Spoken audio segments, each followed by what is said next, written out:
baso kola babi petolai babi petolabu. Mesdames et messieurs fidèles téléspectateurs internautes, bienvenue dans votre chaîne EBNM KCC Suprématie officielle. Nous sommes ici dans la paroisse de Lema. Nous allons parler de la Sainte Convocation avec nos invités. Nous avons le révérend apôtre John Moté. Il est directeur à la direction Parole et Vie de l'Église, ainsi que le prédicateur Jules Bedi Kiveka. Lui, il est conseiller chargé à la suprématie.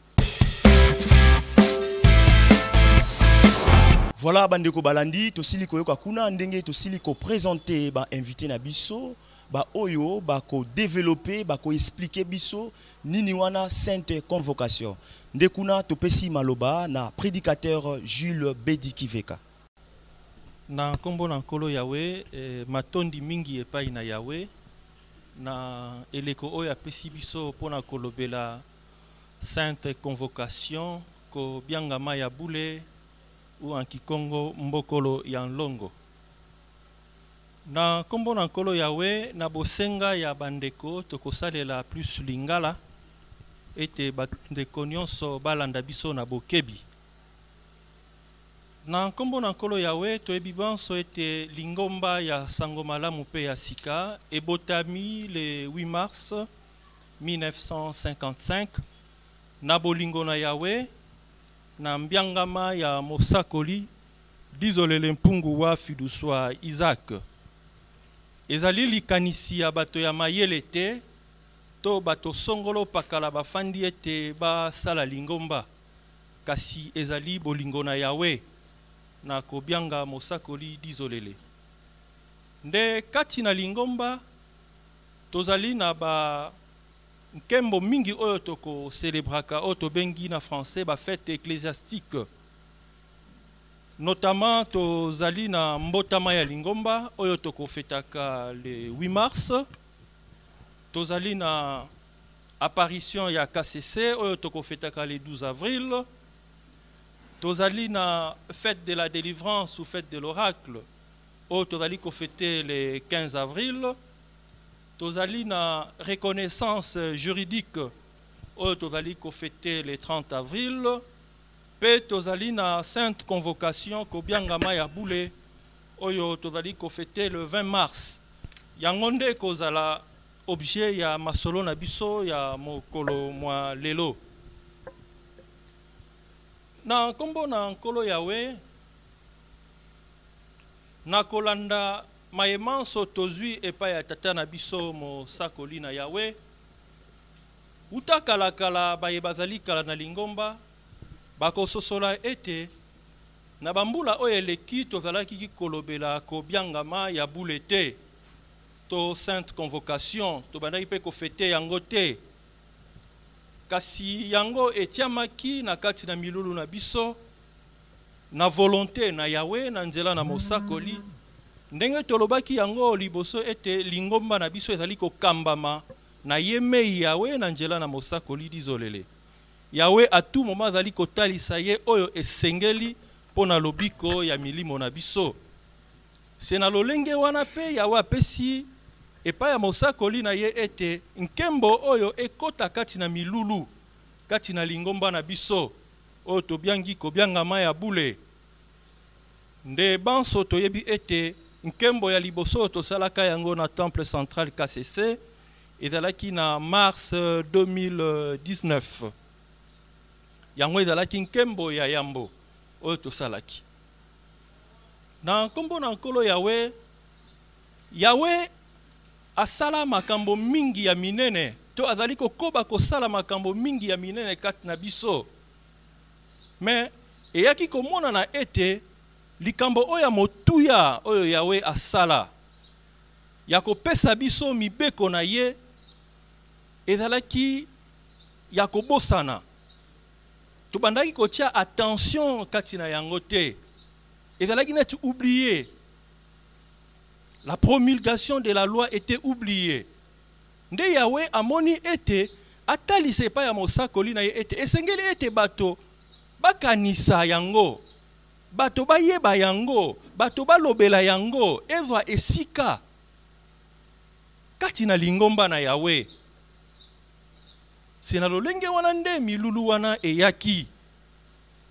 Ndenge tolobi Yahweh atalisi na mosakoli na ye. Et ezali invention te. Ezali conforme na mobeko na Yahweh, ezali conforme na makomami na Yahweh.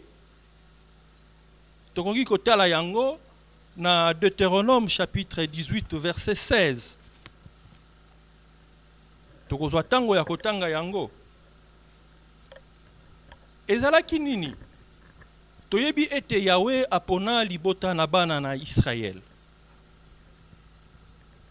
E kati na bango, na ndenge bazalaki na bowumbu na Egypte, Yahweh amonaki ete atemisa Mose, ete akamba libota na ye, emema bango kino na mboka na Elaka. Bakatisaki mai, esima ya kokatisa mai na motani o babengi mer rouge, 50 jours après, Yahweh ayaki koloba epai na Mose ete bianga libota na Israël, yebisa bango ete bami bongisa. Donc Yahweh azali ko annoncer déjà événement. Tozali kotala yango na Exode chapitre 19 versets 10 et 11. Ete sengeli ete libota bami bongisa. Po ete na mokolo ya misato ngai Yahweh na komona na epai na bango. Yahweh apesi déjà annonce. Donc tozali na deux temps. Annonce d'abord il y a événement et puis mokolo oyo événement esalamaki. Nde Moshe amemaki pe maloba na Yahweh na libota na Israël. Pona koyebisa bango oyo Yahweh alingi pona bango. Ete bami bongisa, bami petola, bazala bule, babongisa même bilamba na bango. Po ete mokolo na misato Yahweh akoya liboso na bango. Libota pe bami bongisaki. Nde mokolo ya misato, troisième jour après annonce, nde bango banso bayaki na se na ngomba na Sinaï. Kuna tozali kotala yango na Exode chapitre 19 verset 16 à 20. Nde libota bafandi wana na se na ngomba na Sinaï, nde bazali kotala na likolo ete likolo ekomi mwindu. Tremblement ezali kosalama. Nkembo na Yahweh eye. Yahweh yemei azali koloba. Pe Mose azali koyoka, balibota pe bazali koyoka.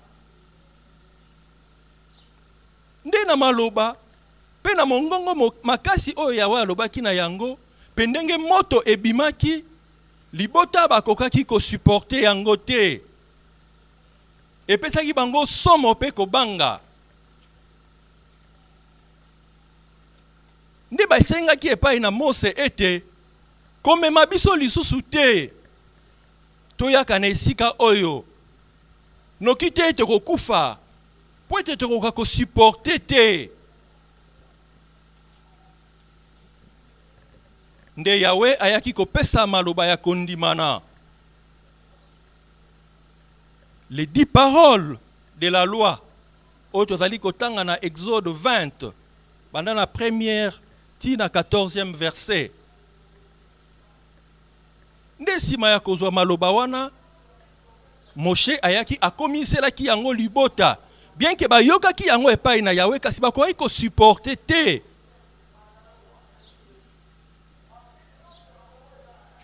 Voilà oye ebiangami kobiangama ya boule. La sainte convocation.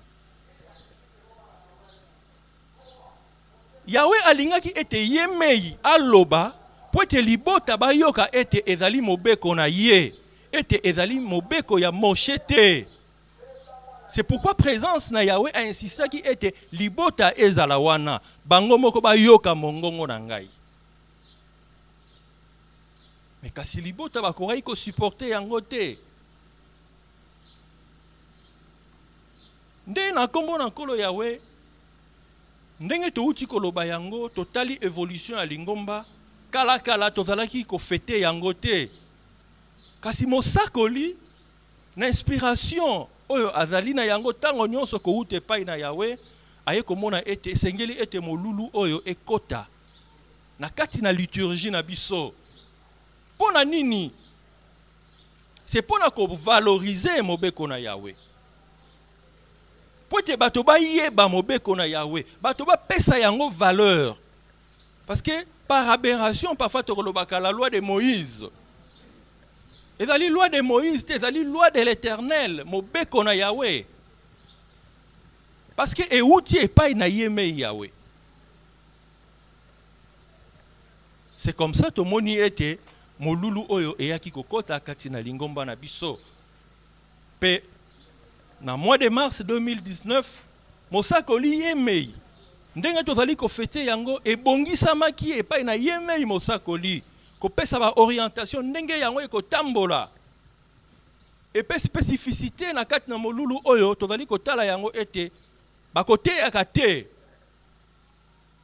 pona nini parce que caractère ya cérémonie yango ndenge ezali parce que tozali kolobela mobeko na Yahweh tokei pona koyoka mobeko na Yahweh tozali déjà koteya makati na mobeko na Yahweh et nyonso wana toyekoli yango na nzela na mosakoli désolé. Parce qu'à tout moment, Yahweh azali kosalela ye. Tolandi biso banso tina na yango. C'est pour na ko yeba mobeko na Yahweh. Ko intégrer yango kati na mitema na biso. To sosola ete zali mobeko na Moshe te, na Moïse te, kasi zali mobeko na Yahweh. Na nkombo na nkolo Yahweh, voilà un peu moins introduction oyo tokwari ko sala na oyo etali ko biangama ya boule. Sainte convocation. Voilà, merci beaucoup. Nous allons demander à l'auditoire d'applaudir. Voilà, à présent, Topesi Maloba, na révérend apôtre John Moté, directeur à la direction Parole et Vie de l'Église. Na commandant Kolo Yahweh, na félicité Prédit Gilles. L'introduction c'est du Kopesa Bisso. Et na importance nango. Komoni ne Prédit Gilles la oti koloba.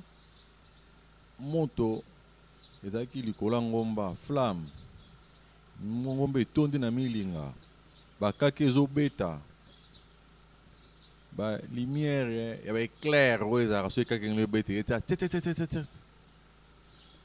Israël babangaki mingi nde yawa apesaki mibeko na Yahweh Nzambe yawa bandaki koloba na kati ya flamme baosentir voix ya Yahweh Nzambe ezoyiba na kati ya flamme oyo eza na sommet ya montagne aosola na Moïse aopesa 10 commandements basupportaki yango te rien banga bakufa kutu nde basengaki na Mose tokwa kosupporte voix ya Yahweh te tokokufa yokende koloba tokoyokela yo yango yoka toyembaka nzembo bana na Israele balobaki na Mose biso tokoki te koyoka Yahweh Mose kende tokoyokela yo nzembo wana emaki na circonstance wana emaki na circonstance wana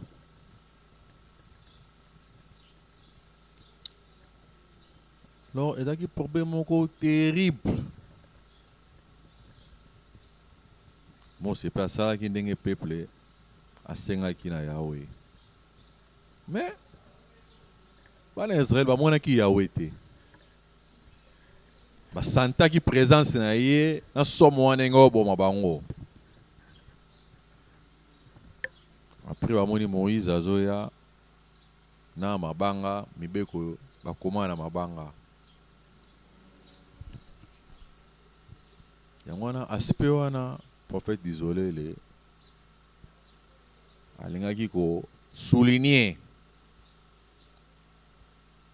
pete yawa alingaki te bana Israël tan ba mona Moïse na mabanga ya loi ba mona ke Moïse mutena mbeko wana po Moïse nde ba moni na mbeko suka ba koloba mbeko wa Moïse po ye mutaye na ngo biso to moni me ba moni ete yango na Exode 19:9 yawe nzambe amiyebisili Moïse ngamo na osola na yo po Israël ba yeba ke ngande na lobi bien que ba mona Moïse na mabanga na maboko bien que komama ba imaginer te ke za mobeko ya Moïse ba yoka yawe ye moko aloba po ba sosola ke mobeko oyo eza ya Moïse te kasi euti na ye moko yawe mobeko wana ekitaki na mokili mobimba mais représenté par Israël.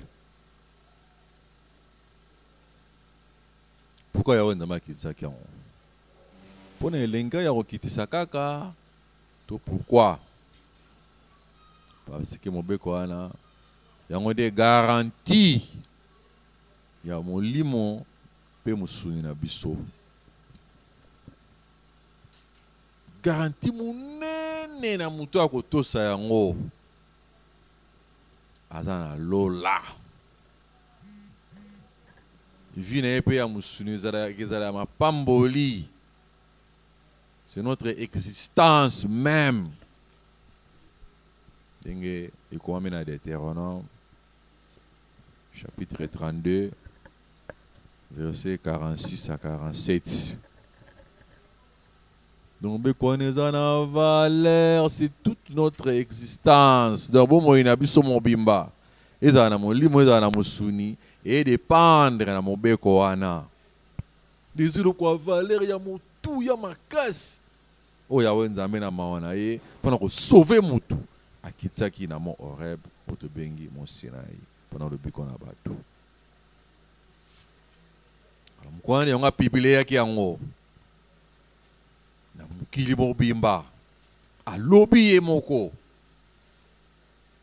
yango moni mosako la souligner na biso bato na mukili to yebake nzambe mbeko na Moïse te kaso mbeko na yawe nzambe moko pe moko yawe nzambe aye ko publier yango alobi yango ye moko po muta yoka. Moïse na fait que comme mbeko wana comme lango peuple côté yango peuple ko rappeler peuple ko garder yango mais uti na Moïse te uti na yawe nzambe peuple te moi zo mona ti Moïse azana ngomba ti yawa zo sola na Moïse bango bazo yoka ti yawa zo loba na bango d'ailleurs bango ba boyi kutu yawa loba na bango Mosa kene loba akene yoka na yawe pour amemela bango pour dire que dans mon béco na Moïse te kasi mon béco na yawe nzambe o esengi na biso to obéir. Voilà un peu moi complément mouké pour eza ebele à compléter mouké place wana pour na retenir moi c'était importance ya événement wana yawe nzambe qui dit commandement wana a Biblia kiango poto bika na musuni to bika pe na molimo poto sosola ke e uti pena na ye moko yawe nzambe pour sauver l'homme. Sikoyo toza na mbeko na nzambe mais mbeko wana eboti alliance mbeko wana eboti alliance point tokolobela ba point misatu autour toza na loi de l'Éternel promulguée ne prédige la haute koloba na introduction na développement mais loi ngo eboti pe alliance mais quand na Bible tozo mona sous expression nouvelle alliance côté loi côté l'alliance côté nouvelle alliance. Les prophètes d'isolé les ayeko dégager ba nuance wana pour sunga biso toyeba différence ni neza na loi alliance na nouvelle alliance. Loi na tango ebimi ndenge ba détail nyonso prédige la sili ko pesa biso loi ebimi. Mais pourquoi ebimi? avantage nini yango eza na loi wana oyo ebimi mutu akotosa yango il va gagner quoi? Ebimi oui, mais qu'est-ce qu'il y a dedans? Les lois et boti alliance kondimana loi tozu développement nango tolobi mingi na loi ndenge eyeli jour à une convocation ndenge kiti ok kiti ba effet nango sikoyo loi wana nde ebimisi alliance de l'Éternel. Alliance ezali lokola pacte to relation moko nzambe asali na mutu à travers loi wana oyo ebimi. Comment yawe nzambe akotraite na mutu? Yawe nzambe a créé circuit mobimba. C'est tout un circuit oyo eko permettre à traiter na mutu. Circuit wana to pacte wana yango babengi l'alliance de l'Éternel. Condition nango loi nanu oyo ebimi oyo otosi yango okoti na alliance de l'Éternel. Yawa komi ko traiter na yo. To traiter na anglais nini? Akomi nzambe na yo. Yo pe komi libota na ye. En d'autres termes. Yawe nzambe aza mopesi na nyonso. Aonopesa o nyonso. Bokomona ba responsabilité partagée na circuit wana, to na pacte wana, to na kondimana wana, to na likambo wana boyokani, to na boyokani, c'est la même expression. Loi wana est créée alliance de l'Éternel. Tout si loi au côté de l'alliance de l'Éternel. Yawe nzambe ko mopesi na wana nyonso. Yo ozobanga loi pour osalela ye en retour à opambola yo. Tout le monde a une responsabilité partagée.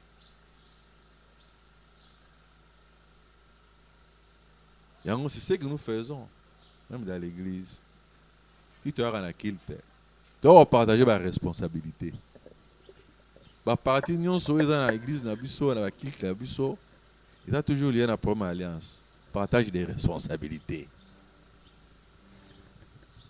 Yo ye oyembeli yawe korale yembi yawa pesi liloba yo pesi makabo saleliye yawa pamboli to tile matozo mapamboli ya suka ikomi siko tora yawe yo pesi makabo yo kililoba na yawe musambeli yawe sali yawe yawa te yo pesi yo liloba na suka peso mapamboli yo pesi makabo oyembeli. Nous avons une responsabilité partagée. Vina biso mobimba pe eza kaka ndenge wana. Yo sala Yahweh, ya zo pambola yo. Circuit wana. Misala nyonso sala Yahweh. Koto tozo sala, Yahweh koto azo pambola. C'est tout un circuit. Biso bato wana tokota na libota na Yahweh. Partir alliance wana tokoma libota na Yahweh. Tokoma bénéficiaire à lisungi na Yahweh. Biso pe na part na biso to sembe ko wana pe to saela e. Comment on expliquer nous pour comprendre malam. Zana na zona un exemple ya ba soso mibale. Des sortes ba soso. Na RDC. Ba soso mususu bazaka na kata lipangu. Batongela bango ndako ba soso. Batonganda ko wana bien ato bambili bangane batonganda ko libanga ekota te. Soso mususu atambola na balabala. Bana ba faveur ndenge moko te. Soso azana kati ya ndako. Bazoka charge na e pa akolo soso. Muke ba soso bale ketikele biloko kuna. Soso wana avandi na e. Amikotisa na e na kati ya lipango wana. Baozwa en charge ato bambili banga et que soso wana te a protéger pour ndako wana eza la protection na ye ata singekanga mie na kati ya ndako wana baya kofongola ye yango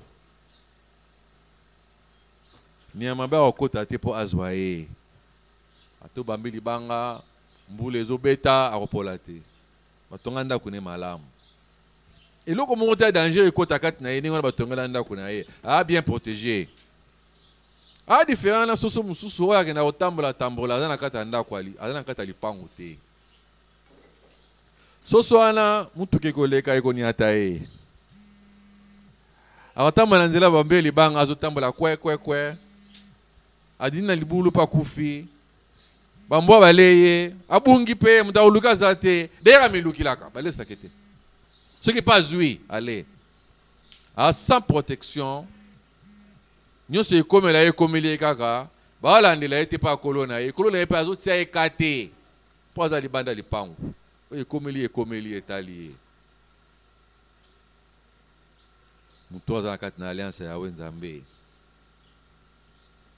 yawe nzambe azwa ye en charge prends soin de ya moto wana moto aza na alliance ya yawe nzambe te aza na mokili nyonso satana okana mpo na ye ekosimba kaka ya azomona na ye nyonso satana okana mpo na ye ezala na musuni na ye ezala na molimo na ye ane sans protection na yawe nzambe yao pato se soucier na ye pete azovivre ka bongo kaka mabe nyonso bokanela ye na sata mpe na bato ekezwa ye kaka badifficulté na ye Dieu s'en fout na badifficulté na ye. Est-ce que vous comprenez la différence, hein? Donc, oyaza kati na alliance na yawe nzambe yaza mon pesi na ye na nyonso yazo en charge abatela ye asokipe na kolia na ye na vie na ye ba difficulté ko ya nango mais ça toujours na solution nango po te yawe nzambe azotalaka likambo na ye quelque soit dire à passer na ye solution ke mona na ka poza na kati ya lipango na kati ya alliance na yawe nzambe. Yawe nzambe teki sirkuana akiti mombe connaît à la portée de tout le monde. Israël a un peuple qui a représenté le monde entier. Un échantillon. Akiti mombe connaît na mukili mobimba a créé sirkuana. Oh nyonso mundele mutu mwindu mukolo mwana muke mwasi mobali. Akoto sara di commandement oyo ngana kitisi na mukili oyo. Na mo Horeb. À côté de l'alliance, comme bénéficiaire de la protection, nous avons comme nzambe na ye ya comme libota nanga. Akiti sango déjà na mokili.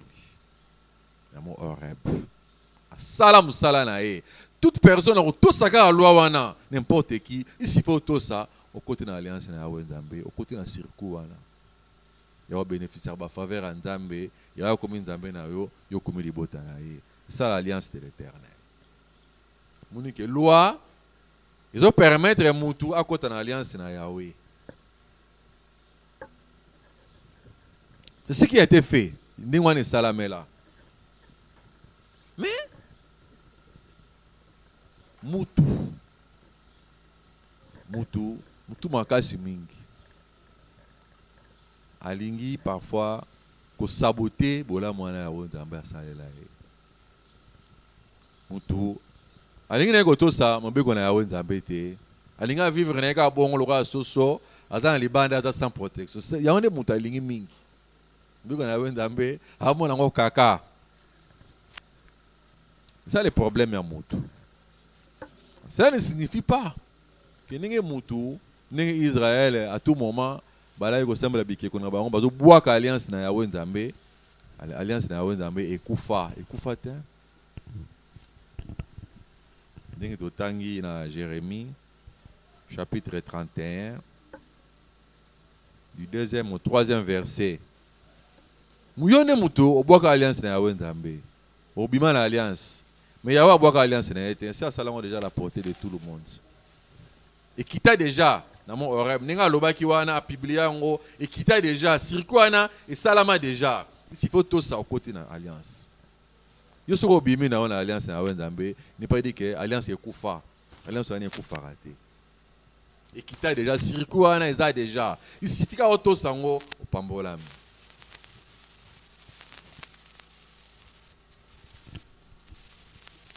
okoki mpe koloba na kotosa mbeko na yawe nzambe te oabandone yango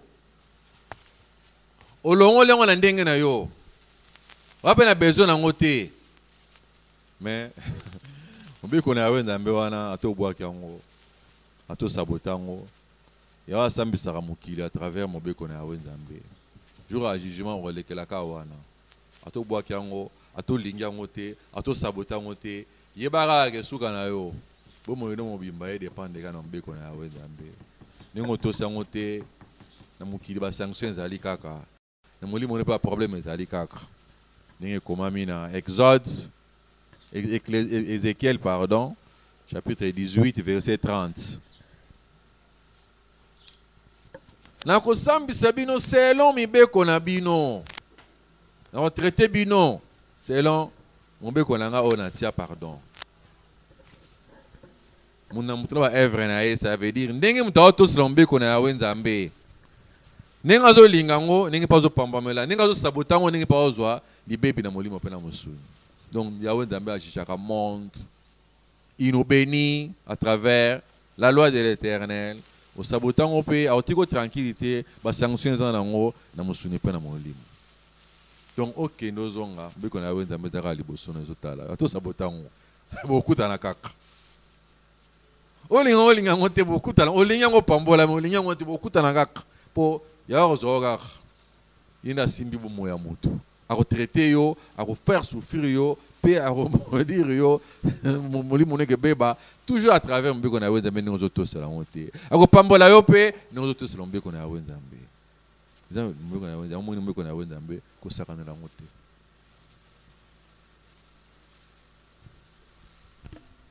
yawe nzambe amoni ke mutu azotosa yango te aosabote yango azorejeta yango pendant nga na bwaka alliance wana te mbeko wana na kitisa yango yango monde ezala juge to yawa jijaka mutu nyonso à travers ba œuvre na à travers ne azotosala mbeko na yawe nzambe yawe nzambe amonaki non faut na créer encore une formule il faut ABC annoncé à partir du prophète Jérémie, n'a que ça la nouvelle alliance. Ça, c'est une nouvelle alliance. Lingue, Jérémie, chapitre 31, du 31e à 34e verset. Et on a annoncé nouvelle alliance. Verset 1 est ça mon boulot na moki. Verset 1. Ils ont mal compris, mal interprété na mokili. Batu mingi basala ba nouvelle alliance na bango contrairement na yoloba na yawe nzambe. Mon nouvelle alliance na monde ça existe non? Toka ngo pe na ba bisike bele ba te ya yoloba na yawe nzambe. Mais so terre nouvelle alliance na bango est différent na ndenge yawe nzambe makansi na ezalelaki. Dans ça la nouvelle alliance.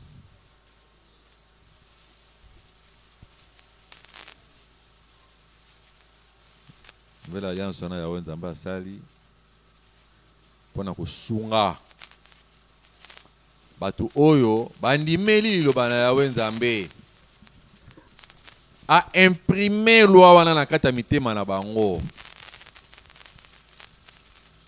Nouvelle alliance wana ezate po e kende ko annuler oyo asala déjà circuit wana. Di commandé mana ndenge kita wana yawe nzambe asala déjà alliance wana salama déjà une fois pour toutes. Abandela souté. Mais batu ko bazali ko ndimela liloba na yawe nzambe bapona mina yawe nzambe bazali ko ndimela liloba na yawe nzambe yawe nzambe azo renforcer capacité kata mtema na bango ya kotosa mobeko wana o ekitaka jour à sainte convocation o prédiger la woti ko lobela impression ya mobeko wana kata mtema na yawe nzambe yawe nzambe bengi nouvelle alliance. Eza alliance mususu te to supprimer oya liboso ali alliance mususu ya sika ebimi oyo akala bobwaka tala ya sika yango yongi eza na bashema boye na boye eza na bacondition boye na boye libana yawe nzambe wana ekita depuis jour à sainte convocation yawe nzambe a créé un autre système spirituel, une autre opération spirituelle pour renforcer capacité na mutu abanga ngo koleka impression ya loana etika kata mtema mutu elona manakata mtema na mutu yawe nzambe bengi nouvelle alliance kaka loi wana me mutu abanga ngo koleka yawe nzambe effet wana oyo force wana oyo kota na mutu abanga ngo koleka yawe nzambe bengi nouvelle alliance izelo ko musute ezaka loi wana la capacité car ya robanga ngo leka ya nzambe a imprimer na mutu na ba oya ye ya ngone ba bengi nouvelle alliance. Voilà la différence. Loi mobeko ekiti mobeko eboti alliance me fa alliance wana eto sama ya nzambe aider batu na ye bato sango ko leka po bolamu ezakati na bolingo na ya nzambe amoni fona aider bango pour renforcer bango capacité ya crainte ya péché. Cet acte-là, il y a une nouvelle alliance, cette opération-là. Il y a la loi qui est là. Loi on est bimi c'est alliance. C'est-à-dire moi il y a un traité na mutu. Soka to si di commandement. Il y a un nzambe ne pas na kosunga pas na kobattre pas na kopambola. Ndeni pe pas na roto ça peut kosala ya nzambe. Relation na ya kozwa aller retour pas nzambe nzambe pambola yo sala zo tout ça ya zo pambola cette relation ce circuit là il y a une alliance de l'Éternel échanger te kitamba la encore mais faut que mutu abanga nzambe makasi il y a une capacité mususu na bato bandimelié cette capacité là cette opération là ko renforcer capacité spirituelle na mutu abanga e ya bengi nouvelle alliance mais batebe va interpréter ngondeng mususu dans ba moni alliance de l'Éternel. Allez, nouvelle alliance, voilà. Bah, créer là, on m'a quand même belé katina yango. Allez, bah, saboter pe loi de l'Éternel. Bah, bimpe na alliance na wendambe. Yango na confusion Satan à côté na mokili. Les gens comprennent mal. Nouvelle alliance. Allez, bah, qui peut sous loi na wendambe. Là, ça n'a pas comprendre, hein. Yango pour faire isoler les. Après si, la précision wana, il y a loi de l'Éternel. Ou eboti alliance. Paix, nouvelle alliance, capacité pour la mutu. Pour la banga, loi wana o ekita. Dans mon Horeb, jour à cette convocation. Biso la génération à Biso, tout un exemple typique. Depuis le 8 mars, il y a un dambé à l'ona qui loi kadinaye. Depuis le 8 mars, dans la PCA du Gouvernement, Mouya et c'est un modèle pour nous tous. Il y a un mot qui désolé les changements. Écoutez qui quand nous autres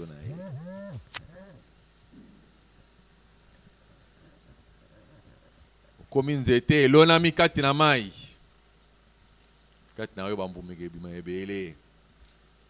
Il y a une deuxième apparition hein comme ils étaient l'onami katina mai imprimer loi katina yo.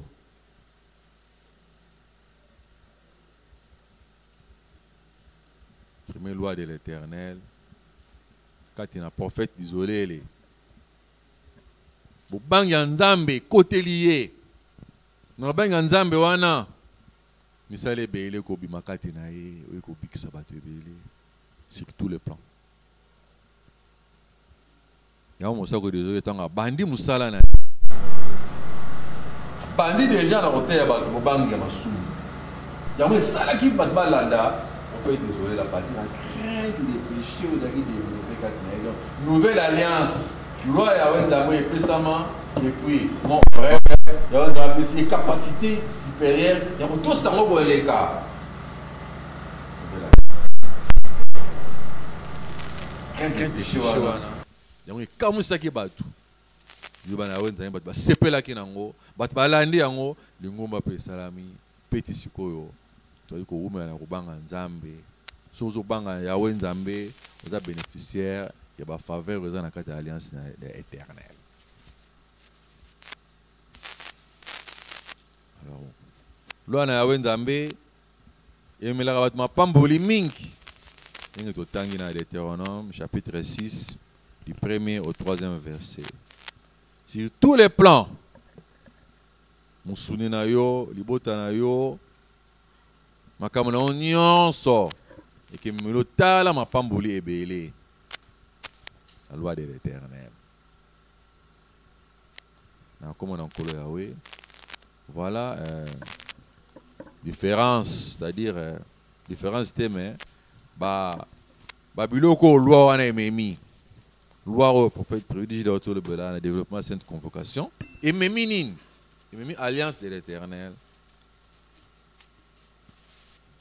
Oyo ya wenda ba poni bato bandimeli ya wenda ma kosunga bango lisusu akopesa bango capacité ya kobanga su nzambe makasi lo ane van na kati mtema na bango opération spirituelle ya wenda mazo pesa yo ngana yo force ya comprendre lo ya kovanisa lo kati mtema ya ngabengi nouvelle alliance. Le prophète de la première personne à côté de la nouvelle alliance wana pe biso bana na ye toujours la mtema ke poto bikisana yango on est formé libota na ya wenda peut toujours bénéficier de ce que moko moko na kati na libota na yawe nzambe ndenge pas obangela loi de l'Éternel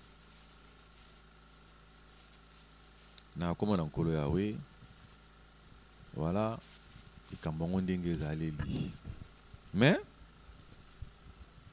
ngoma na yawe nzambe ezali ngomba moko ya mapamboli mingi ba prédécesseur ya papa baningane ba prophète bazwaki likanisi wana te ya kofete yango. Aucun prophète na Torah, aucun verset biblique oyo bafete la fete wana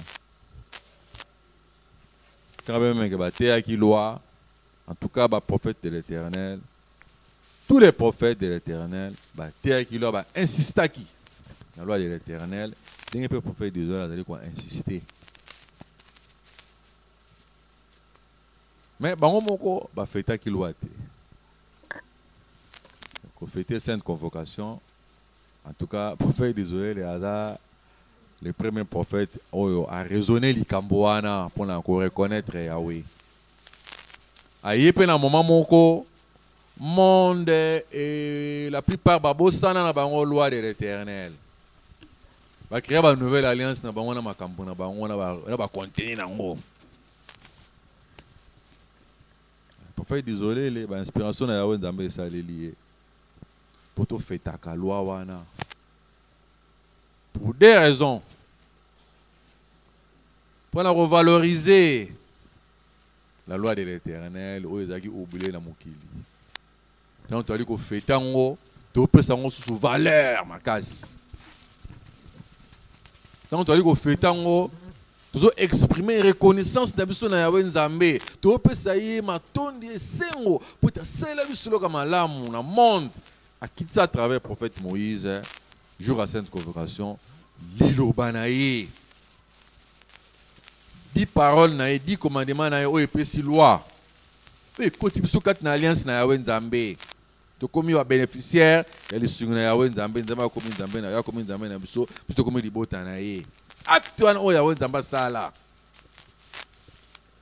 biso nyonso tokoyoka eloba ya catéchisme biso kaka te mais soya prophète ete monde entier to reconnaître likambo wana soki tozo reconnaître yango te tosabote mpe loi mpo totia yango ka te seke eza na valeur te maintenant to reconnaître Yahweh tozo exprimer reconnaissance na biso na Yahweh na koyembela ye na koyoka mbeko na ye kotia yango ka Yahweh nzambe azomona ke oui toa reconnaissant asala na perte te toyeba quand même bolamu na ye mpe tokopambola makasi kati na yango mpo ete eza likambo monene Yahweh nzambe asala kati na bomoi na biso mpo na okiti na biso liloba oyo alobiko les 10 paroles biso bakatéciste tozolanda bainstruction ya prophète désolé mpo na koreconnaître Yahweh nzambe na bolamu wana asalela biso na reconnaissance wana mpe topesa mpe valeur ya loi de l'Éternel oyo ezalaki efasé na bato ebele.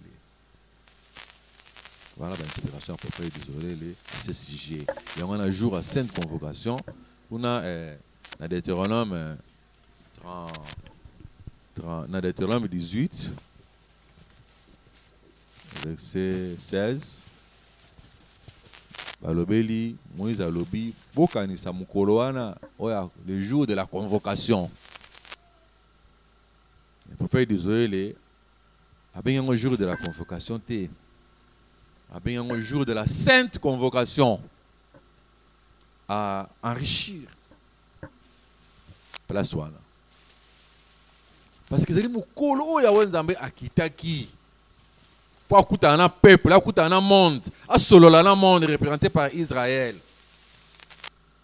Du coup, là, on a kitaki, journée on a, la journée à bouler. Et on te bien la journée on a EBNM, sainte convocation. Mais Torah bien en jour de la convocation. Mais pourquoi il désolé la bonne se place on a. Convocation ya bouler. Côté bouler parce que les amis colonna ya on a kitaki. À poser acte sacré. Pas le but quoi ça loi na e. On te benga ngo sainte convocation.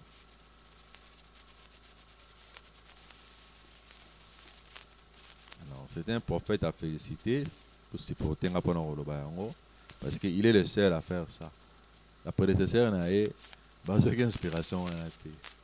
Il y a un dambé a pris inspiration et il est le premier à en parler. Na monde pe hôtel pe côté mususu ba o lobela ngote ba okipa ngote na tableau général o tozana ngo en tout cas to yebite en tout cas na yebite peut-être ba mususu mais ngana na mona te na pe na yoka te quelque part ba o lobela sainte convocation ba fêter ngo ba kanisa ngo monde azobosa na yango. Le prophète d'Israël a la musi di kamboana pour on peut sa valeur na loi wana pour te yangonde ezo sunga biso nyonso na molimo pe na musu. Alors pour conclure soto ali libota na yawe nzambe koloro photo sepela makasi biso nyonso bakasesiste kotonda yawe nzambe. Voilà likamba munene wana sala wana bomo na biso. Donc nzamba zali ko mona reconnaissance na biso akopambola biso. On a reconnaissance wana tous a loi valeur makasi. Tant tous sepela ngo depuis tous sepela on ne peut to banga yango. Tout te bigezeli kama la me ko sunga biso. Ah ya nzambe merci denge à travers Moïse qui sait qu'il loba oyo jour à sainte convocation. Tous ces plans ma casse ya nzambe. Tu as dit ko tonda yo ko to kisi biso likambo mutuya mi beko na yo. Tous kango gu tous ces plans nango to tonda ya nzambe pour tu biki mu beko wana yango ke sunga biso to robanga pe yango. Ozolanda to ko banga pe yango sunga biso. Alors reconnaissance na biso est lié pe na crainte des péchés. Pour ceux qui se plaignent, tout le monde a motuya, c'est que tu ressens le yango. Donc, il est incliné dans quatre yango, la crainte des péchés, auto exprimé et pas na yawe nzambe. Donc, beko ana, le coup des âmes à l'âme, tu retournes sur la boto si penza. Puis c'est le comme l'âme. Tant tu as dit exprimer reconnaissance wana, na quatre yango, tu tel sa yawe nzambe, souci à robanga beko ana, puis c'est le comme l'âme ko songa biso. Wana tikete benem mobimba. De reconnaître Yahweh Nzambe na likambo wana saela biso ya opesa biso mibeko wana na jour à sainte convocation pe na kati ya bozongisa matondo wana na kati bobanga ya Nzambe et se manifester mutozo apena likambo yango valeur oh ebi valeur mbeko oyo importance nango akobanga ngo pe ebi ko mbeko oyo yango ke sunganga na tamula ndenge mbeko ezali. Donc, expression de reconnaissance na biso fait allier na crainte des péchés. Et sangsama na obanga mi beko wana poto sepe na poto ebi ke sunga biso alors to obanga yango. Sans soana to remet la reconnaissance na biso na nzambe na bolamu asiko pesa biso mo beko wana. En d'autres termes, mon beko to rotosa yango po eza malamu to sepe na ngo. Biso akase sister to tosa yango.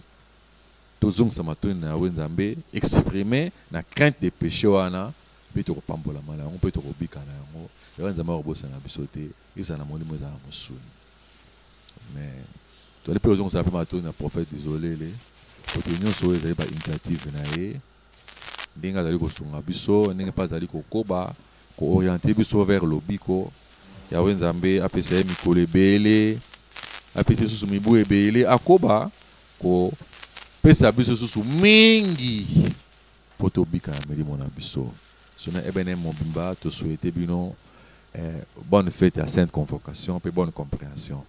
Merci beaucoup. Merci. Voilà bandeko tosili kolanda papa na biso ndenge basili ko exposer les biso c'est quoi la Sainte Convocation. Alors papa na biso tozaka na ba journaliste été tozape na ba représentant ba jeune moi échantillon ya bandeko baye ko représenter ba jeune ya ba paroisse ebele ya Ngomba Kinshasa. Alors tokosenga na biso totikala na kati ya sujet, nous parlons de la Sainte Convocation. Alors to éviter première question encore les amours de la femme disciple chez la souffrir. Nous accordons la parole à maman journaliste. Merci pour la parole, c'est maman Julia Mombwene. Voilà. Journaliste à la suprématie officielle. Alors j'ai deux questions pour Prédi Gilles Kiveka et deux questions pour l'apôtre Moté. Alors les deux questions pour les prédicateurs Gilles. Bon, comment est-ce que est arrivé le prophète de l'Éternel à adopter Kaka le 20 mars? Est-ce qu'il n'y avait pas d'autres dates pendant ce mois de mars? Parce que Monique, le mois de mars, c'était pour la Sainte Convocation. Mais pourquoi le choix est tombé na 20 mars? Parce que c'est pour comprendre 8 mars, on connaît ce qui s'est passé le 8 mars, motivation et ça qui est le 8. Par exemple, également le 15 avril, motivation et ça qui. Alors, c'était quoi la motivation il y a le 20 mars? Deuxième question, c'est par rapport à la journée où on a la Sainte Convocation. Qu'est-ce que les cassessistes doivent faire pendant cette journée? Est-ce que la journée, il y a prière, journée, il y a congé, journée, il y a méditation, journée, il y a gloire et louange? Il faut organiser des soirées. Qu'est-ce que réellement on doit observer cette journée, pendant cette journée où on a le 20 mars? Alors, question pour l'apôtre Moté, j'ai deux questions. Question à Liboso. Est-ce que on peut comparer ce qui est monique Sainte Convocation, directement on fait allusion aux 10 commandements? Est-ce que Sainte Convocation égale 10 commandements? Ou soit il y a d'autres explications? Peut-être encore poser une question à l'objet. C'est quoi la Sainte Convocation? À quoi répondre directement, c'est les 10 commandements. Alors, je ne sais pas ce qui est à Bongo. Vous venez de dire ici, Nasuka, que aucun prophète de Nabaton passé, on a pensé qu'il célébrait le jour où il y a Sainte Convocation. Mais les prophètes ont vraiment accent. Alors, également, j'ai besoin de savoir la motivation. Parce qu'on pouvait continuer comme ça, il y a qu'à célébrer Sainte Convocation. Alors, ni ne sait qui que, à ce exemple, il y a un prophète, M. à Kalaye, moi, non, à partir de ce 20 mars 2019, parce que c'est nous sommes observer ce qu'on appelle journée de convocation ou soit la Sainte Convocation. Merci beaucoup, Maman Julia. Na kombo na Nkolo Yahweh, je pense Tolanda qui introduction était Lingomba et Outi et Paina Yahweh. Pe tozali koloba yango même na endimeli na biso était Mosako lipe a Outi et Paina Yahweh. Et ce qui même tozali kotala na kati na makomami par rapport au calendrier juif, tout le monde a été un événement mingi. Ils allaient concentrer dans le mois de mars et mois d'avril par rapport au calendrier juif. Et tout ça, comme on a même na kati na lingomba na biso. Mois de mars et mois d'avril, les allaient moins riches en événements. C'est le moment où inspiration et yakepa ya Mosakoli. Yahweh a mitalisé et pas inaye. A talisé ndenge Yahweh sengela ki esalama. Pe apesi na chronologie wana. Ce n'est pas en vain que yaki kokota kaka le 20 mars wana. Ce n'est pas en vain et yaka na mois de mars. Toko ipe komitu na pona nyika Mosakoli abotama ki le 1er mars. Pona nini kaka lingomba bianga ki lingombe botama ki le 8 mars. Ezali choix ko ute pa ina Yahweh. Et le mois de mars, on a tous célébré la Sainte Convocation. Au contraire, de plus loin, mois d'avril, le 12 avril, pourquoi apparition y a cassé ça le mois d'avril. Pourquoi oracle le 15 avril? Pourquoi reconnaissance juridique le 30 avril kak? Lingomba ezali ya Yahweh. Ezali ko kambama ndenge Yahweh ezali ko kamba mosakoli na ye. Donc, je pense que ndenge ye moko kolobaka biloko mususu ezali biloko ezali domaine prophétique. Ndenge bana Israël balobaki awa. Mose kendaka yomei. Komema biso te. Parce que somo na Yahweh contact na Yahweh to ko supporter yango te même ba révélation yazali kozwa. Ndenge Yahweh azali ko talisela ye yango. Biso to yebite comment ya ko solola kana Yahweh. Pourquoi Yahweh orienté ye bongo? Toza na ye pembeni tozali na ye presque tous les jours, mais ezali pas si pona ko yeba nature ya papa. Ezali pas si pona ko yeba nature ya mosakoli na Yahweh. Bako mesana kana yete. Boko yiko seka tout metango akoti na makambo oyo ye ezali makambo na Yahweh. Atana camarade te. Et quand c'est l'Éternel qui parle à orienter à kosala yango bongo. Tout le monde qui même oracle. Tango yango bimaki abanga kite. Et c'est était batoba kumisaka ka Yahweh, ce n'est pas les miracles. Mais il a affronté. Parce que Yahweh a utilisé à sepeli et ça la mabongo. Donc, voilà un peu ce que n'a pas répondre par rapport à la première question. Pour la deuxième question, sainte convocation, attitude. Ah oui. Tolandi yango etezali kobiangama ya boule. La sainte convocation. Torozela d'abord. Mokolo yango d'abord na piété nyonso tout, na boyenge bene nyonso tout. Komibate la boule. Et komibate la boule awa toko fongola moi parenthèse, ezali te normalement ya kokende kozwa tout bela. Et sengeli ko ume la boule, la purification pratique. Crainte ya péché sengeli était demeuré pas inabiso. Et tant que tu commis un événement, on écoute biso na boule nyonso.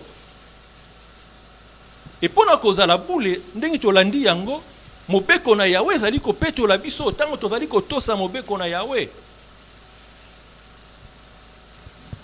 Hormis piété na biso, boule na biso, to yoki instruction était enseigner ko la propre de cœur et de vêtements. Même tant que to zali ko kende na milulu wana, komona na peto. Bandana molimo tina elateli na biso. Et peut tozali ko kende tozali ko kanisa mobeko na Yahweh. Tozali ko intérioriser yango. Tozali ko méditer na yango.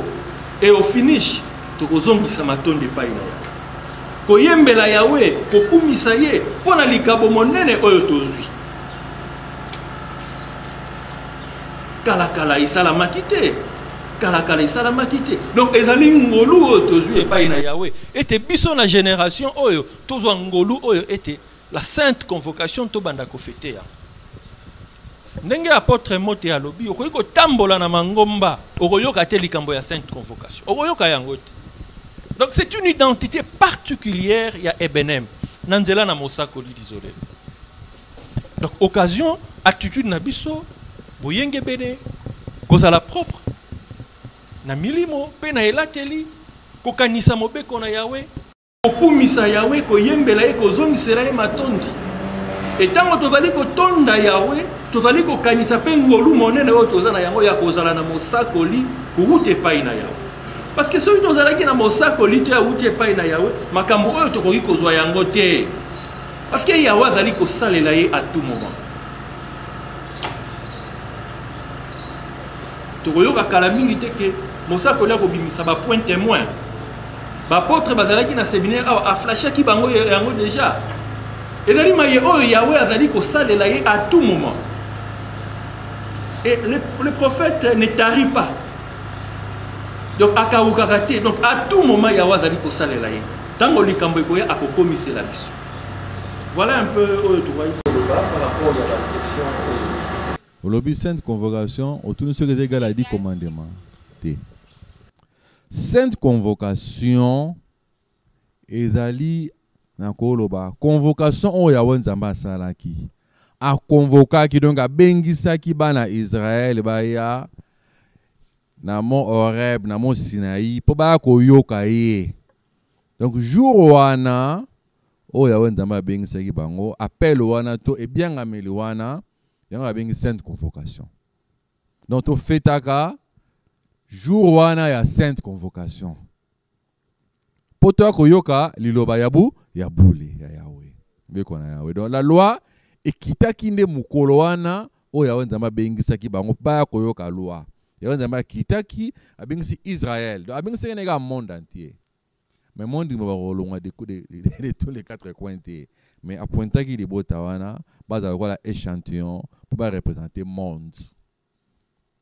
Ya Nzambe kitaki na monde. Mais représenté par Israël pour qu'il sa loi na ye.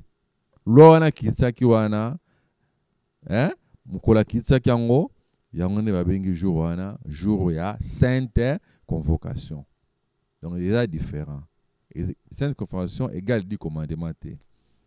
Sainte convocation c'est jour wana o ya Nzambe a bengi saki Israël ba koyoka 10 commandements. OK, ça va? C'est bon, il y a deux dernières questions. Le prophète est à Canada, vous le dites, au la constat, dans l'église, Moussoussou, sainte convocation de la célébrité. Alors, inspiration ou motivation, le prophète a lobby à instaurer en gros que Bissoto Banda a observé la journée où on est à sainte convocation. Eh, comment on encore Yahweh? Prophète isolé, inspiration na Yahweh Nzambe sa leli, ninge Yahweh Nzambe le kotambusa e. Pona kokanisa mukolo wana.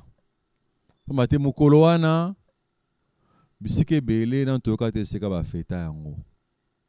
Ozolanda alors biso na EBNM na KCC prophète isolé le akanise loko wana na lisungi ya Nzambe.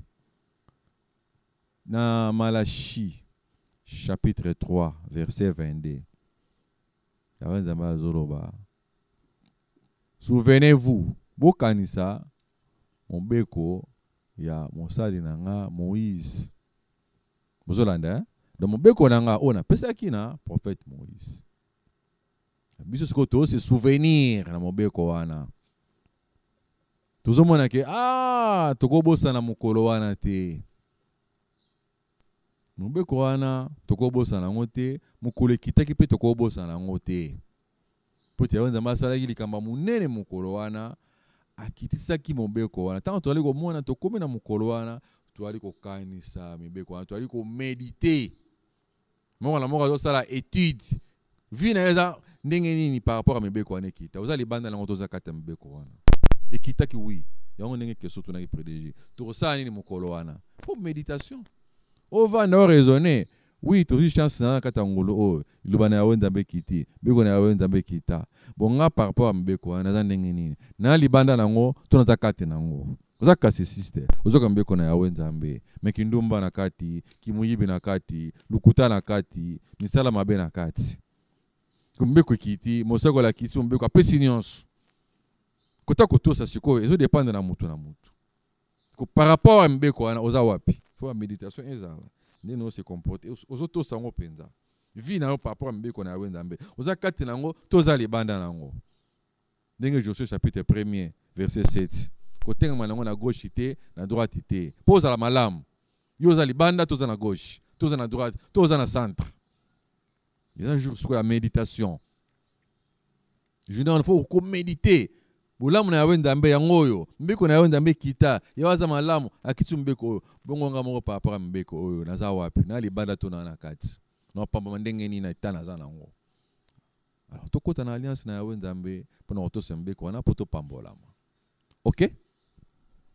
Voilà rapidement on accueille ce papa pour se présenter. Disciple chez la Nzikolo, journaliste à la suprématie officielle. J'ai deux questions réparties na ba invité na biso ya mokolo mwalelo. La première question les ont concerné Prédit Gilles. Pourquoi toyebi biso bansoke d'abord Yahweh ane ko solara kana Mose na Moïse. Alors les jours wana Moïse a dit non, biso nyonso il faut tokende koyoka Yahweh. Yahweh dit Moïse a dit tomata toyoka Yahweh nini oya kolobela biso. Biso pe lelo le prophète isolé les oui koloba ke biso pe tokamata bakase 6 nyonso tokende koyoka ye. Pourquoi Yahweh a zwaki kaka initiative la sainte convocation pour que alobela bango dans l'ensemble. Avec quelque chose, bah doute ezalaki na bana na Israël pour na ko douter na ba parole à Moïse to ezalaki kaka pour na sainte convocation. Là c'est la première question na prédit Gilles et puis deuxième question na révérend apôtre Mote John. Journée à sainte convocation na ba culte ndenge to célébrer kayango. En tout cas, les cultes moko est très différent. Na ba culte nyonso ndenge yango ezalaka. Mateya ezalaka te, bokozalaka wana boyoki mibeko na ebite ndenge eza inspiration ko uta na Yahweh to mosako linda alingi ezala différent na ba culte mususu wana ke mateya ezala te ezalaka ndenge wana culte yango parce que eza mukolo moko ya boule eza nango tokobenga ngo pe culte te eza kaka boyoki message to eza peut-être inspiration oyo Yahweh atalisi na mosako li pona comme c'est la bisope li bota na yeba kassiste. Merci beaucoup. Voilà, référent apôtre John, vous pouvez répondre. Kilte na kilte eza na circonstance nango. Le 8 mars totanga ba apparition non? To le bela ba apparition. La sainte convocation eza jour au bana Israël bakenda ki ninge yawa bengisaki bango akene ko se parce que tango Yahweh a bimisaki bango na Égypte basaki 50 jours na désert. Yahweh ne ye moka benge bango ba ko yoka mbeko na ye. Ya les jours o yawa bengisaki bango po abaya ba ko yoka mbeko na ye ba yoka pena mungongo na Yahweh nzambe moka loba kat na bango.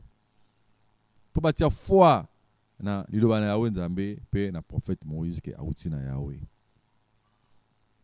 Comme ça tant avant nous expliquer mbeko wana ba ke mbeko oyo yuteka na Yahweh nzambe ya prophète Moïse azo rappeler biso poto to sa yango. Alors mukolo wana eza mukolo oyo ba ki koyoka bengise bomba ya koyoka mbeko wana. En kilte na biso pe point clé point central na kilte sainte convocation eza mukolo toyaka koyoka mbeko na Yahweh nzambe. Yango moment clé tant to fuka marabiso nyonso ba otanga la biso mbeko na Yahweh nzambe tozo ka donc ça dit c'est Dieu qui parle. Na moment wana toujours rappeler comment Dieu parlait na libota na Israël. To vandi biso nyonso à genoux pour na koyoka mbeko na Yahweh nzambe. Alors déroulement qui toana ils ont rappelé comment les cultes étaient passés, l'événement était passé. Ninge Moussa yaki ne bakute na Yahweh ne biloko nyonso to to kolobela aba ninge prédiger la pese na introduction. Na kaza kilte wana ba rappeler biso ninge nini yawa komanga na niveau akutana na Israël pour aloba. Moment clé tango yawa zali koloba ne to fuka mpona koyoka mbeko wana na Yahweh nzambe. Koyoka ngo avec attitude moko ya respect devant une autorité, l'Éternel dès qui parle. Tu me quittes ça devant Yahweh nzambe pour na koyoka mobeko wana. Pour ne lenga koyoka te pour toto sa yango.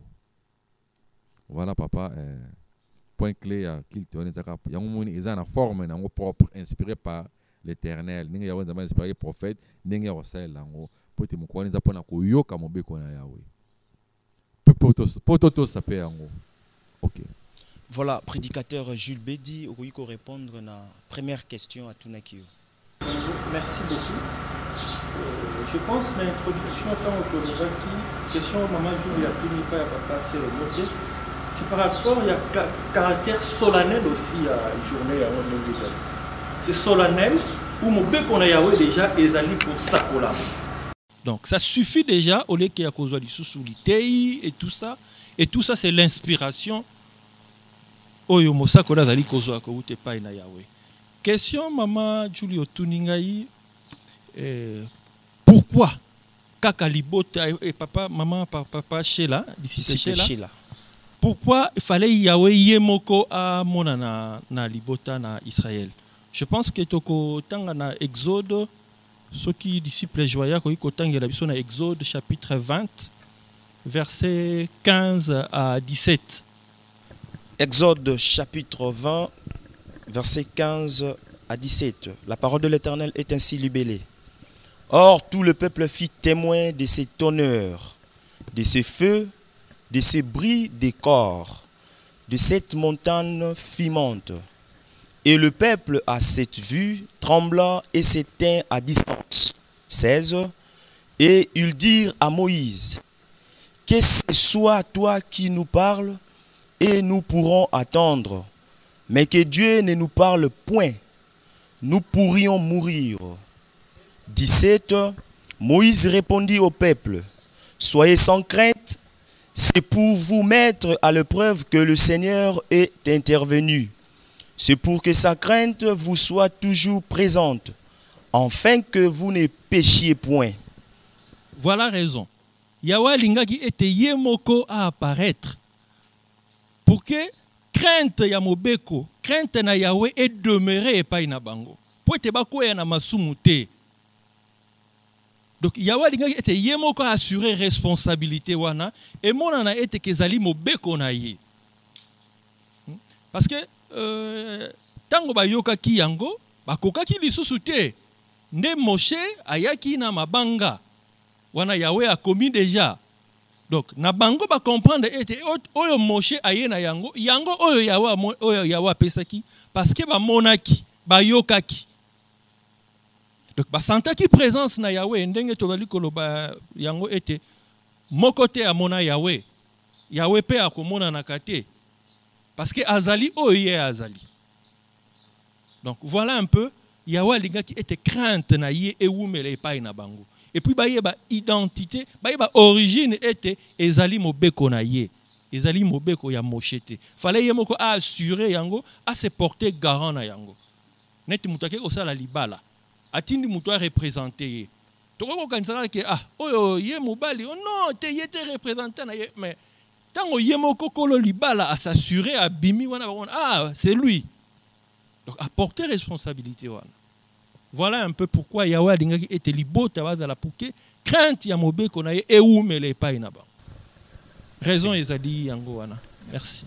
Merci beaucoup to voilà maman, présentez-vous. Voilà, c'est maman Sarah, journaliste de la suprématie officielle. Question s'adresser au révérend apôtre John Monté. Papa, puisque nous parlons de la sainte convocation, dans votre exposé, quelque part, au Lobeli, la loi, l'alliance et la nouvelle alliance. Et dans le cas tu as Mobeko, alliance et tout ça. Na exposé na yo papa, au lobby, tout de suite même où tu peux répondre, je crois à maman Julia, au lobby que même pour un biso bakassiste, mais ce qui importe par rapport à la sainte convocation, c'est l'obéissance à cette loi ou du commandement. C'est ce qui importe. Mais toza pendant qu'on fait sa expérience nanga moko te parmi biso awa, je crois mutu moko koyebana na mwande ko moko boye na mutu moko za un peu proche na biso, mais azana ye non cassiste disons. Asa non cassiste, mais côté à loi de l'Éternel, en tout cas côté wana atosaka azoto ça vraiment parfois même azotambola, bon pour ne pas les dire que les cassistes azotambola vraiment zomonake azotambola koleka même certains cassistes. Est-ce que mutuana, comme vous avez parlé de la loi, azana mobeko azali kotosa yango, mais ayebi yawete azali kotosa kaka mobeko oye pesa melie ayebi yawete. Est-ce que mutuana azali akoki kozala na ye pe kati na alliance to kati na kondimana na Yahweh akoki kozala na ye kati na alliance topé tokolo ba nouvelle alliance dans mobeko na Yahweh eza pe imprimé na kati ya motema na ye to ndenge nini? Merci papa. Voilà, révérend John Monté, si vous pouvez répondre. Comment on a Yahweh? Tant nous excusez-moi dans Lévitique chapitre 18 du 1er au 4e verset. Pour tous les moments qu'on répondrait pas maman. L'Éternel parla à Moïse, Lévitique chapitre 18 du 1er verset suite. L'Éternel parla à Moïse en ces termes. Parle aux enfants d'Israël et dis-leur, c'est moi, l'Éternel qui suis votre Dieu. 3. Le pratique du pays d'Égypte où vous avez demeuré, ne les imitez pas. Le pratique du pays de Canaan où je vous conduis, ne les imitez pas et ne vous conformez point à leurs lois. 4. C'est à mes statuts que vous devez obéir. Ce sont mes lois que vous respecterez dans votre conduite. Ce sont mes lois que vous respecterez dans votre conduite. C'est moi, l'Éternel, qui suis votre Dieu. 5. Vous observerez donc mes lois et mes statuts, parce que l'homme qui le pratique obtient par eux la vie. Je suis l'Éternel. Mais so comme un niveau, ya kozwa ya le kola nzambe na yo te moko. Yango moni ba pratique wana bazo pekisa wana. Parce que ba kanane wana bato ba lobela wana, ba laki na banzambe belé na mituna bango. Ya waza ki te représenté comme l'air dieu. Donc ça no bolamu. Mais so comme un niveau, ya ko tia ya nzambe na mutuna yo te d'abord le kola nzambe moko. Échec total. Échec total. Yango moni l'église Nabiso tout ça première onction. Faut commencer d'abord par là. Au kamata Yahweh le kola nzambe na yo. Faut commencer d'abord par là. Et les restes on verra. Mais bandana no wana nanu. Na au kamata Yahweh le kola Yahweh nzambe na yo. Yango voix ya lobiko na yo. Après bani ko to ça mi be comme sous. Nous autres sembe comme sous. Aux an peut bien envers batu. Au sema kamalam.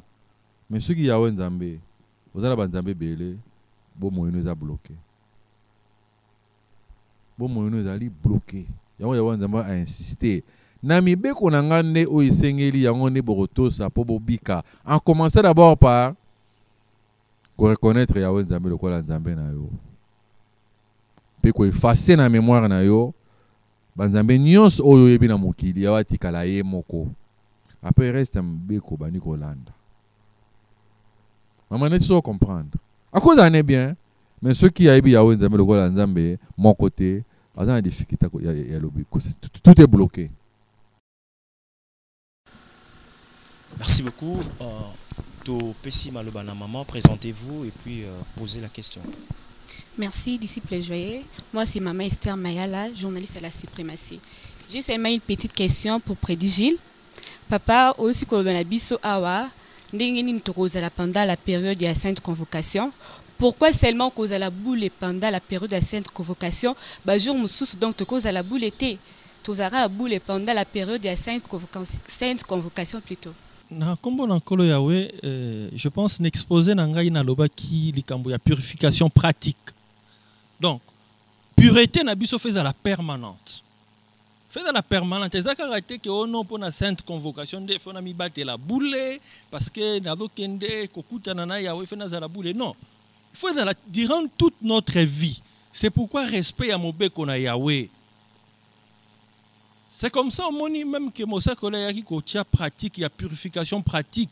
Et dans la liste, que non, chaque mercredi, il y a tout belé zalaka. Donc, kende salano masumu, il y a tout bela. Non, apprenez, il y a quoi intérioriser, mais beaucoup na yawe pour na komibate la boule, kotika mabe, komibate la boule. Ce n'est pas celle bakaka pour n'avoir qu'il y a une sainte convocation. En tout cas, na koza la boule, bon mikolo mususu. Donc, je dois me préserver, mycolonions. Mais il y a un accent particulier au Betami, parce que, papa, si le mot à lobby, et ça dit que la convocation simple, mais c'est une sainte convocation, au Yahweh à Kitaki. C'est le seul événement, au Yahweh na la Bible, où présence na Yahweh et Yaki liboso na libota. Au Bazaliko Yoga était Yahweh Zaliko Loba. C'est pourquoi mon accent est bétami. Mais durant toute notre vie, nous devons lutter. To senga maka c'est pas na yawe et to mi batte la boule. To mi batte la sembo. Merci beaucoup.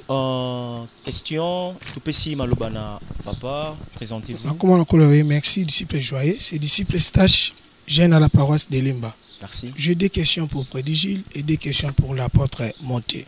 La première question pour Prédigile, parlons de la Sainte Convocation. Comment nous allons expliquer les monts Horeb et les monts Sinaï? La deuxième question pour Prédigile, les enfants d'Israël ou les Israélites connaissaient déjà la loi avant la promulgation ou bien après, ou lors de la promulgation, par là ils ont connu la loi. On a combo dans Kolo Yahweh, je pense même l'exposé à papa Cielo Moté, à Loba Kiango. Il n'y a pas de différence. Il n'y a pas de différence entre Horeb et Sinaï. Il n'y a pas de différence.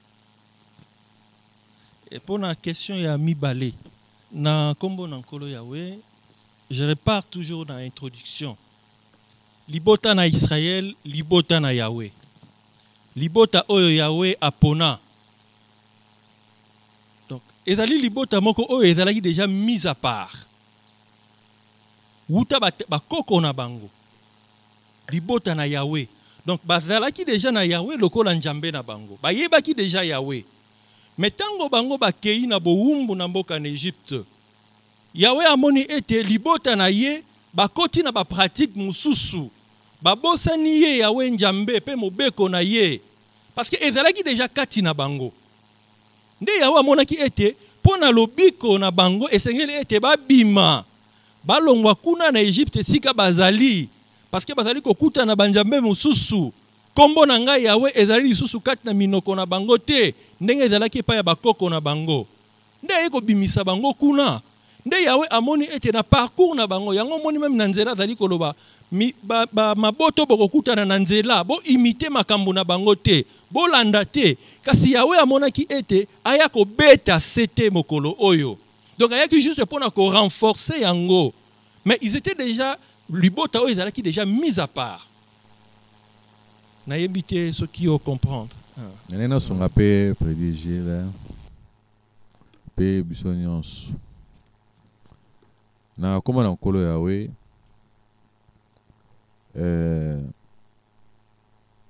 jour ya mabe ezalaki nango na malamu ezalaki nango dès le départ mabe na malamu. Mais qu'on publier loi boye comme tel, qu'on fixe yango.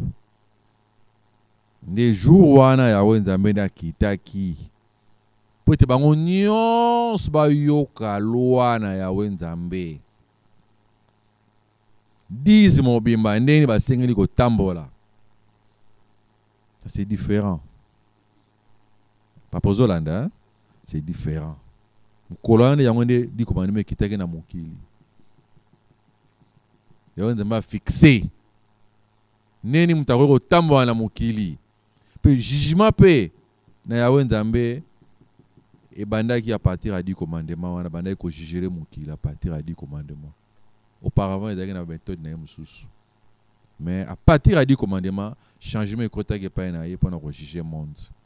Au kufi au tambo na 10 commandements te enfer ezakati na yo. Au tambo na 10 commandements ozana lola. Awana mokili pe opambolami. Ces jours-là que l'Éternel est venu publier sa loi. C'est différent. Aux Hollandais, papa. Donc, liboso, il y a qui dit commandement. Mais il y a un zaman qui a arrangé bien pour fixer, on peut publier. Mais, il y a qui n'a pas makambo mike, vous allez constater la péquille sur Salimabe, mais il y a qui n'a ordre été, il y a un zaman fixé là, on a dit commandement. Aux Hollandais, ta beng sabango ti ayeko beng sabango ati di commandement wana mukili mo pona Israël karate pona mukili mo bimba ndenge toko tambola ils a toujours ba processus à sali ndenge ya wanda ma changer méthode pona obik sabatu audo ka ba shemanya ko obik sala mutu nataki di commandement na lobiko nde ekitaki mokolo wana na mukili. Merci beaucoup. Papa Zeleke apparemment sur une question mususu. Oui. Après avoir vécu cet événement, les Israélites on continue d'en parler ou d'en obéir, ou c'était juste pour les premiers jours? Torah Mobimba, tous les prophètes qui sont venus. Dans les prophètes, il y a Yahweh. Au qui après Moïse, il faut rappeler Kaka, toujours du commandement. C'est ça le travail que les prophètes sont venus. Il y a un prophète qui après Moïse, il faut ça. Il y a un moni Malachi, chapitre 3, 22.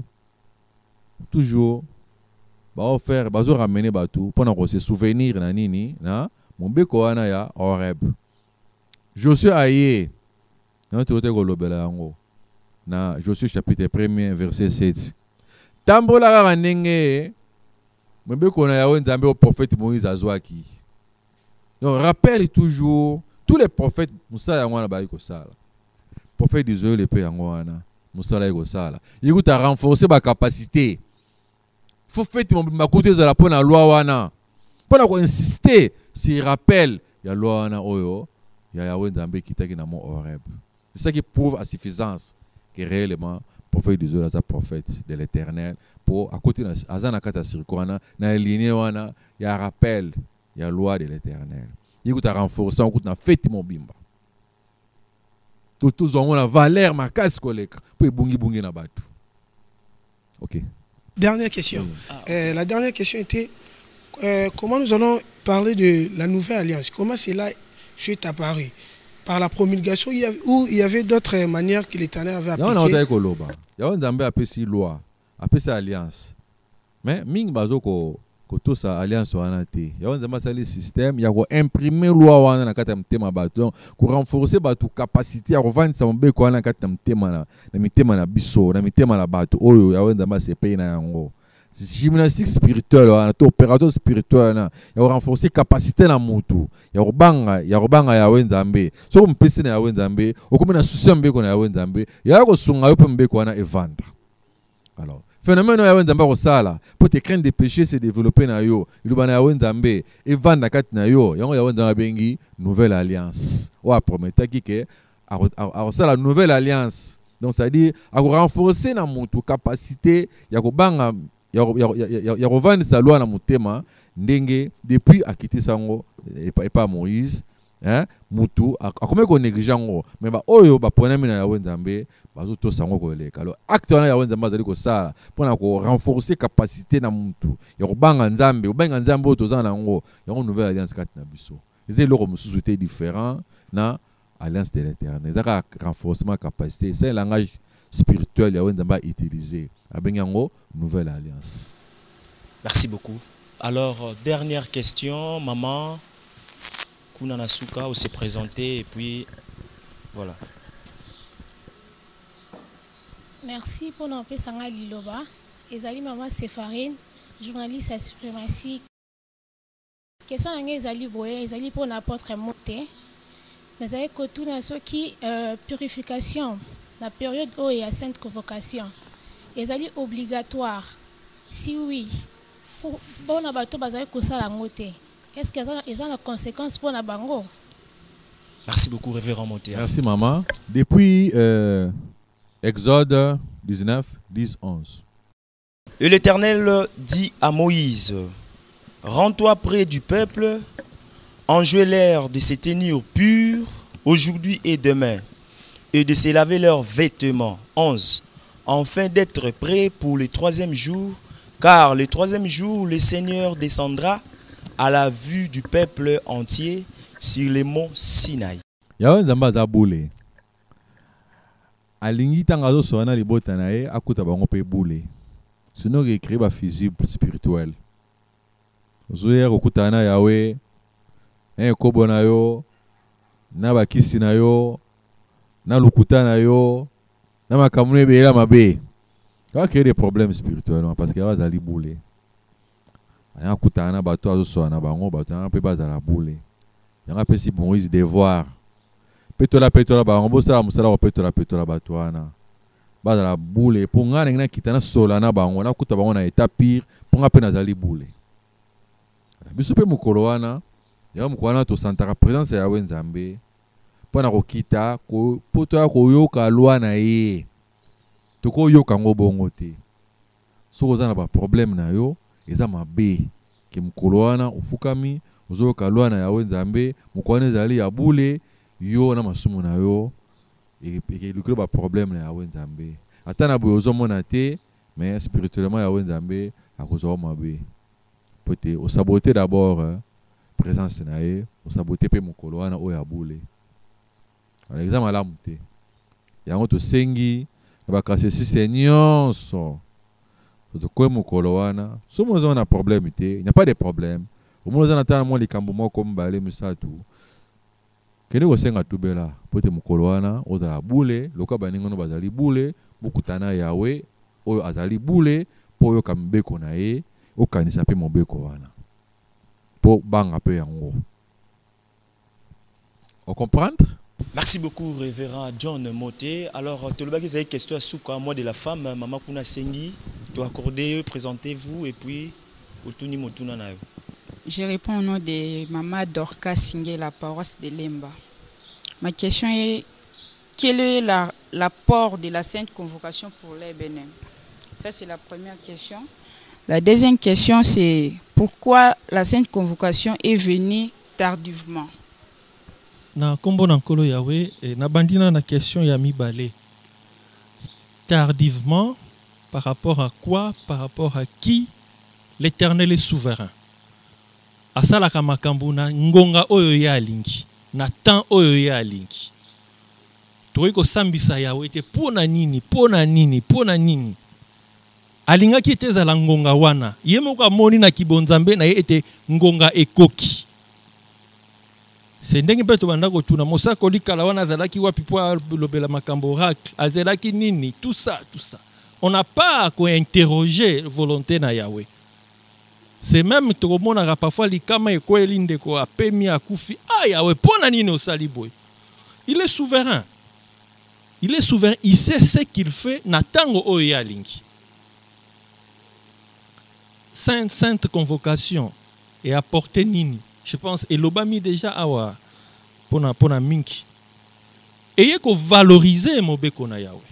Hein? Ayez ko beta sete kat na mobeko na Yahweh. To yeba ete ezali mobeko na moshete kasi mobeko na yeme Yahweh. Pour que ko banga na Yahweh ezala permanente kati na biso. Donc tozo yeba ete mobeko oyo ezali émanation na Yahweh, ezali émanation ya moshete. Voilà un peu le qu'on a quoi koloba likolo na yango. Merci. Ke boko kiko sipotenga muke. Pona temps likambo ngonga. Likambo itungusa bakase systeming. So boko sipotenga muke. Na komo na nkolo yawe mwasi biso ba mbali soko lingi mwasi. Ezalaka ba démarche. Première démarche, mutema ebeti. Ba démarche za ngebele, nazo pesa démarche moko kaka. Première démarche, mutema ebeti. Tant mutema ebeti. Okoluka sikoyo bano sala mutwana makamba malamu. Maintenant, on s'est prononcé. Moi, soana, baniko sale makamalamu. A tout côté na mbali mususu. Mais on doit supporter. Oui, bike na pointé ye na obala e kaka. Mbali wana ba yana bango. O sale makamalamu. Ezana mukolo na ngo ko yebisa ye mama na ko solola na yo. Grâce à Kabela, mais tout cela na biso, mais le bina luka jour na esika otoro solo la na ye. Non, c'est prononcé. Non, c'est prononcé. Faut que luka jour. Ne bon sa jour. Tang bo kutana, place boyokani. Nde ayebi ke boko solo la makama malamu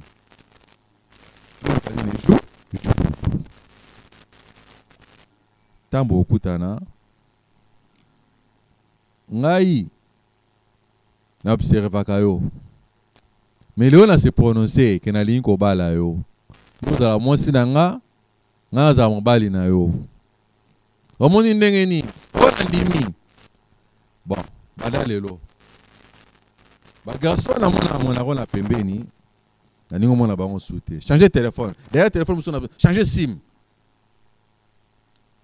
mutu asalaka shema wana shema wana yango mpe yawe nzambe asalaki na Israël alingaki ye déjà depuis kala sans que Israël ayeba atiaki ye ka premier acte nde mobali asalaka Moïse kende libéré bango asali bango tala ba faveur ti ba faveur nzambo aza bien tala miracle asali abisi biso na désert ngeng bon Moïse na kosolola na bango toluka jour nzambe oyo abengaki biso abe akosolola na biso jour à sainte convocation tokende yoka alobi nini ngai alingi nazala nzambe na bino bozala nzambe na ngai mibeko yango oyo tondimi ondimi ane banda lelo pas que so banzambe mosusu chez moi na bango ba Israël bango bazaki na chance 50 jours ndenge na bango biso pe yawa nzambe asalaki même procédure le 8 mars nana mwa azalaki wana mokili ebene moseko azalaki ye moko ti le 8 mars wana yawa asali nini apointe biso ti apointe biso libota nyonso ya ebene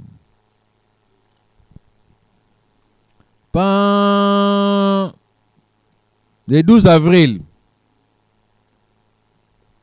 apesi promesse na kosolola na bino mais lisolo ya malamu yawe nzambe asiporte biso nano na banzambe mosusu azomona na ye nasala bango na ba bien fait lingombo moko bien okozo lipamboli bobiki na belaka na maladi boye wana toza na mélange yawe nzambe azosiporte nano mpona na solo na bango te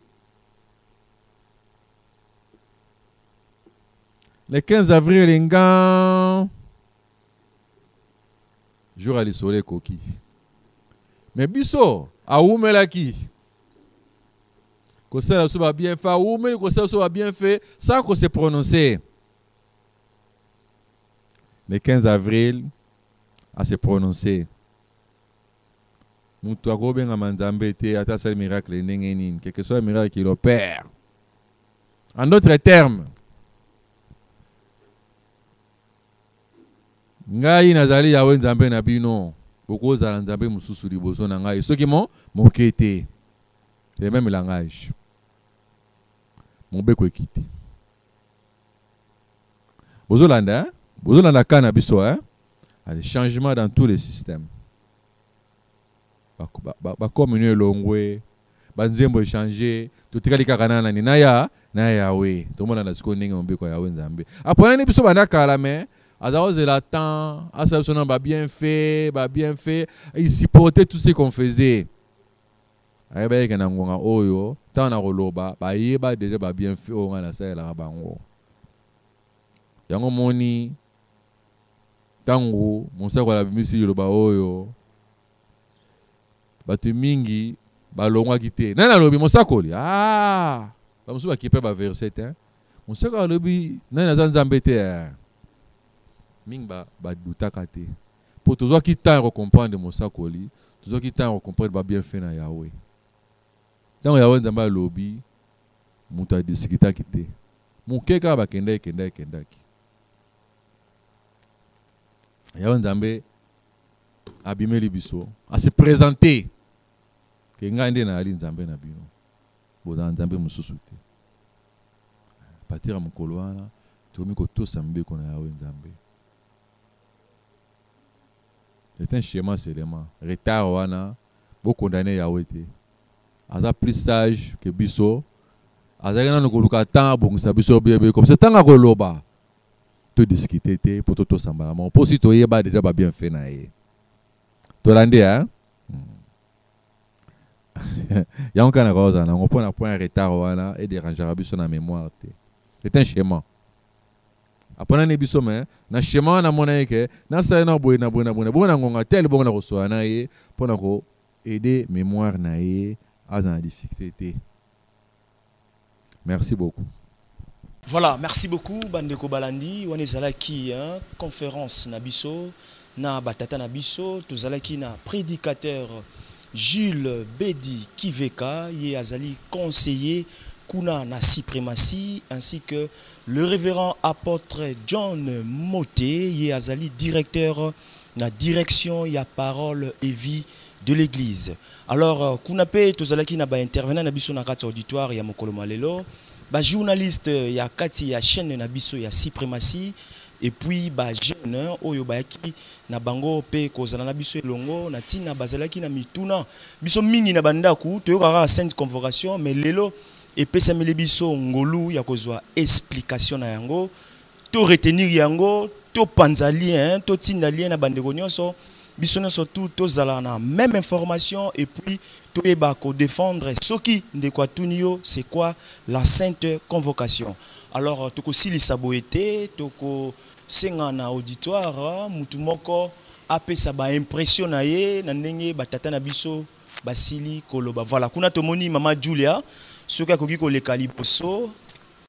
Merci beaucoup, voilà. Disciple Joyeux, pour la parole. Vraiment, to pesina nous merci d'avoir intervenant na biso, apôtre John Moté et également le prédicateur Jules Kiveka. En tout cas, ils ont vraiment important conférence de presse au CPLI Mingi, parce qu'il fallait éclaircir sur sainte convocation, et puis également Totondi Yahweh de la Kibiso Mosakoli, parce que ce ne sont pas toutes les églises ne vulgarisaka 10 commandements wana, mais biso tozui grâce wana. On nous rappelle chaque 20 mars qu'il faut observer 10 commandements wana. Vous voyez également que tout le monde est concentré par rapport à Kutuana. En tout cas, Yahweh a kobanako sunga mosakoli na biso pour na kotal sarabiso toujours bilo amala. On peut également na tondi Yahweh pour na ba oyope ba koeba na kolanda. Je suis sûr et certain que bozu ba précision mingi par rapport à ba réponse ya ba intervenant na biso bazala qui vraiment na ba réponse o esengela qui par rapport à la zone d'ombre tozala ki nango. Vraiment, je suis très impressionné personnellement. Je suis sûre et certaine que journaliste pe auditoire mobimba bazala ki satisfait par rapport à la réponse petika yawe ko bana ko batela biso nyonso to e ba pe biso moko na ko e ba ko observer 10 commandements. Voilà en quelque sorte impression nazala ki na yango. Merci. Nous disons un grand merci à la régie. Là, nous voyons ingénieur, disciple Freddy, ainsi que Aristote, disciple Aris, et puis Papa Enoch. Quant à nous, on vous dit merci et on vous retrouve à la prochaine.